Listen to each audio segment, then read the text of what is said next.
Hırsın mı? दोस्तों ये तो होना ही था, लेकिन इसके आसार अभी नेतन्याहू को, स्मोट्रिच को और बेन गुवेर को नहीं दिख रहे थे। इजराइल में गृह युद्ध जैसे न केवल हालात हैं, बल्कि अब हालात ये हैं कि अपनी इस सरकार का तख्ता पलट करने के लिए इजरायली सड़क पर उतर चुके हैं। वजह है कि वो चारों तरफ से घिर गए। आज आपको दिखाऊंगा कैसे इजराइल के अंदर बवाल कटा हुआ है। लेकिन खबर सिर्फ इजराइल से नहीं, बल्कि देश के अलग अलग हिस्सों से है जिन्होंने इजराइल को जबरदस्त चोट दी है। खबर ईरान से निकलकर भी आई है कि उन्होंने रूस को लेकर क्या क्या डाला है।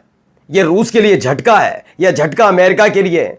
लेबनान में क्या हुआ वो भी आपको दिखाऊंगा और दिखाऊंगा तुर्की अचानक से धूं धूं करके जल कैसे उठा। क्या कोई बड़ा हादसा हुआ, किसी ने हमला किया या प्राकृतिक आपदा है? ये एक एक चीज आपको दिखाने जा रहा हूं। नमस्कार, मैं हूं प्रज्वल गौतम और आप देख रहे हैं the live TV. The live TV, सच सबसे आगे। शुरुआत इस वीडियो के साथ करने जा रहा हूं। पहले देखिए प्रेस टीवी खबर है। According to the regime's media, nearly 60,000 protesters gathered at the main rally, while other demonstrators. तो लगातार इस तरीके से वहां पर सिर्फ फुटबॉल चल रही है। ये वो लोग हैं जिनके अपने लोग फिलहाल गजा में सैनिक के तौर पर लड़ रहे हैं, लड़ते लड़ते मारे जा रहे हैं या अवसाद से ग्रसित हो रहे हैं। लौट कर आ रहे हैं तो अपंग हैं, यानी हाथ पैर काम नहीं कर पा रहे। तो वहीं कई ऐसे हैं जो इनके ही परिवार के लोग हैं जो हमास के कब्जे में हैं। इनका सीधा कहना है कि हमास के कब्जे में जो हमारे बंदी हैं उन्हें वापस लाया जाए और जो फिलिस्तीनी है इजराइल के कब्जे में उन्हें छोड़ देना चाहिए। लेकिन इजराइल ऐसा कर क्यों नहीं रहा? ये पहले भी पोल खोल चुकी थी। दरअसल इन्हीं 50 कैदियों के बलबूते वो अंतर्राष्ट्रीय संस्थाओं में जाकर बताता है कि हमारे 50 लोगों को उसने कब्जे में रखा है। वो बात अलग है कि वहीं पर मूंग की खादनी भी पड़ती है। पूछा जाता है वो 10,000 फिलिस्तीनी कहाँ है जो तुम्हारे कब्जे में। खैर, इसके अलावा और भी कई जगह प्रदर्शन चल रहे हैं। मैं वो प्रदर्शन की तस्वीर आपको दिखा रहा हूं। ये देखिए, यहां पर भी एक प्रदर्शन हुआ। इजरायली एक्टिविस्ट हैं जो उतरे हैं। ये चैनल 13 की खबर है। ये देखिए, ये चैनल 13 का प्रोग्राम चल रहा था तभी हुआ है।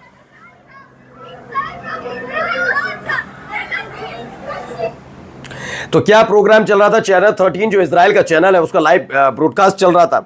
अचानक से ये लोग आ जाते हैं। ये इजरायली जो प्रदर्शनकारी हैं वहां पर एंटर करते हैं और उसके बाद यहां पर गजा से युद्ध रोकने के लिए अपील करने लगते हैं। तो ये तमाम चीजें वहां पर होती हुई नजर आई।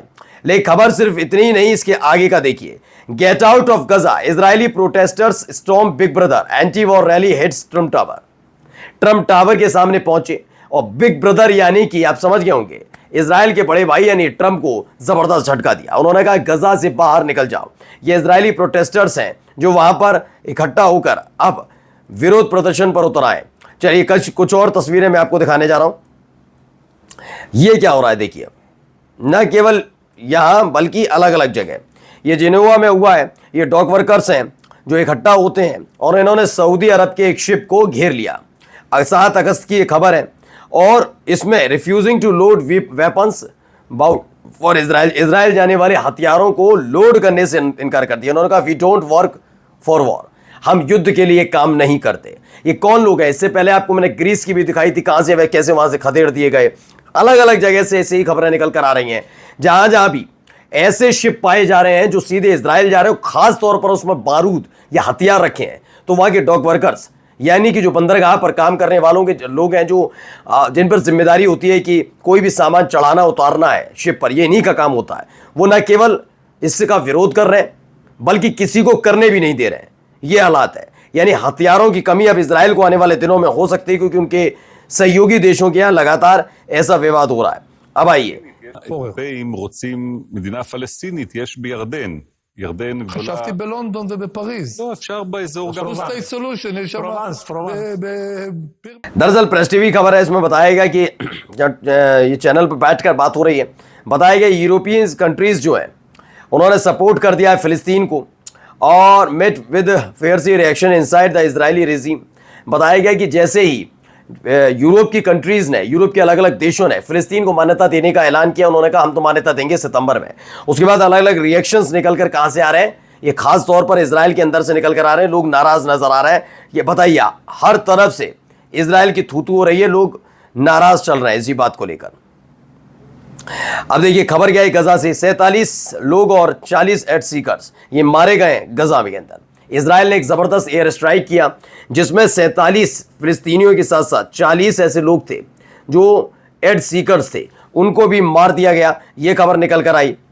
अब आइए, British police arrest over 200 peoples protesting government ban on Palestine Action. देखिए, Palestine action, labeled a terrorist entity by the British government in July, a decision censured by the UN as a disturbing misuse of counter-terrorism laws. UK government is probably violating freedom of speech. दरअसल ये लोग इकट्ठा हुए और Britain की police ने ऐसे 200 लोगों को गिरफ्तार किया। दरअसल एक फिलिस्तीन एक्शन नाम का एक संगठन है जिस पर ब्रिटेन ने बैन किया है। ये एक ऐसा प्रो फिलिस्तीनी संगठन है जो लगातार प्रदर्शन करता है फिलिस्तीन के समर्थन में। इस पर फिलहाल ब्रिटेन ने बैन लगाया। अब जब बैन लगाया, इसी समूह के समर्थन में बहुत सारे लोग उतर कर आए और उसके बाद ब्रिटेन की पुलिस ने एक कार्रवाई की, ऐसा दावा किया जा रहा है।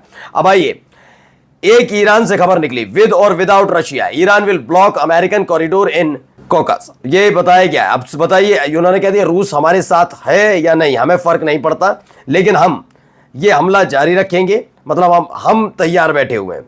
ये खबर निकला। अब देखिए एक और, Cabinet to fully occupy Gaza City, describing it as part of a broader plan to erase the identity and existence of Palestine. The Iranian Foreign Ministry.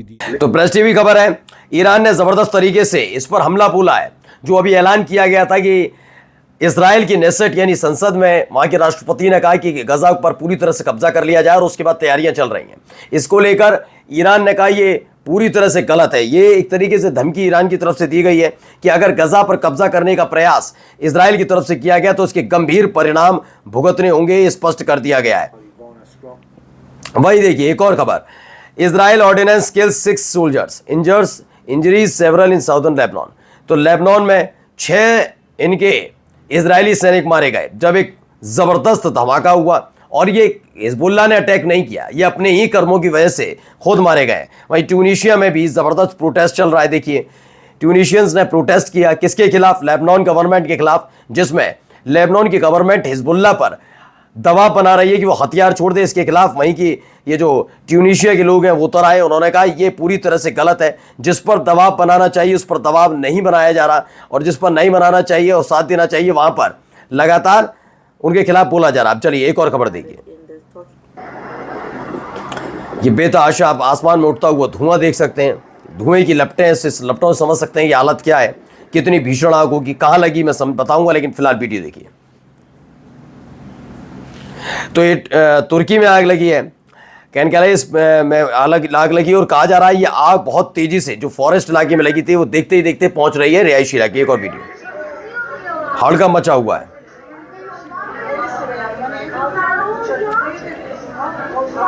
रिहायशी इलाके को पूरी तरह से घेर रहे थे कि आसपास के पूरे इलाके में आप देखेंगे तो आग ही आग नजर आ रही है। एक और वीडियो देखिए,